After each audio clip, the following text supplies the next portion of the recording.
Taũni ya Injinia nĩ ĩmwe ya taũni iria igunĩkĩte na tabarĩra cia waki wa barabara cia rami kuma rũhonge-inĩ rwa kũramata barabara cia matũũra nĩruo KURA, kũrĩa waki wa barabara iria irigicĩirie mũthubarĩ ũyũ wa Injinia igĩtanywo kũnyoroka mũno makĩria barabara igĩrĩ iria cierekeire thibitarĩ-inĩ wa Injinia level 4. Kũrarĩ na challenges nyingĩ mũno nĩ ũndũ wa barabara ĩno gũthũka na gũkorwo na marima, kwaraha maĩ, ona ti rĩmwe atumia manoka makuĩtwo na bikibiki haha makagwa irima rĩrĩ ũrona haha, tugakorwo nĩ ithuĩ tũramoya tondũ nĩ ithuĩ tũgĩikaraga haha. Barabara ici nĩ igwĩkĩrwo rami nĩgetha tũgĩe na services njega cia barabara ya gũthiĩ thibitarĩ, na tondũ thibitarĩ itũ nĩ ĩteithagia andũ aingĩ mũno thĩinĩ wa area ĩno.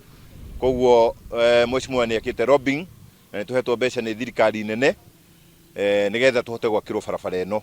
Thutha wa wabici ya mũmbunge wa Kinangop kwenya thuku hamwe na maabitha kuma rũhonge rwa KURA kũgĩa na gĩikaro maiguithanĩirie mũingĩ ũrĩa ũrigicĩirie kũrĩa barabara icio irakwo nĩ ũgũkorwo ũrĩ wa mbere kũheo mĩeke ya mawĩra.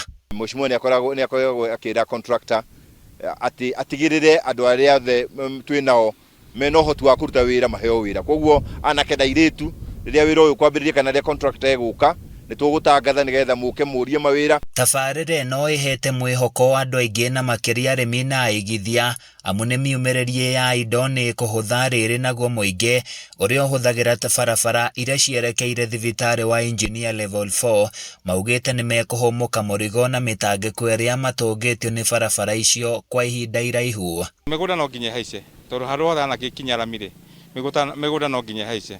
Tarĩu na ndĩ na gĩkeno mũno tondũ ndĩrĩ ona kamũgũnda ona ni haha Nyayodi. Mũndũ acokie rũgiri rwake harĩa rwagĩrĩire.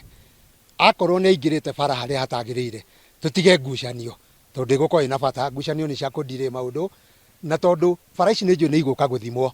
Ona ithuĩ amwe ta cukuru nĩ tũreciria nĩ kũrĩ facilities tũgũte ta cioro, ona rĩngĩ rũgiri na ona mĩtĩ, na twĩrĩndĩ okorwo nĩ hutĩtie bara na nĩ kũgiria wĩra ũrutĩke twĩ tayari mũno kweheria, na nĩ tũngĩũria mũndũ ũngĩ o wothe etĩkĩre kĩrĩa gĩake kĩ bara na gĩtirĩ harĩa hagĩrĩire ndagetere nginya ndagĩka ya mũico. Handũ-inĩ ya Kameme TV kuma Injinia Kinangop kaunti-inĩ ya Nyandarua, niĩ njĩtagwo Francis Mwangi wa Wawĩra.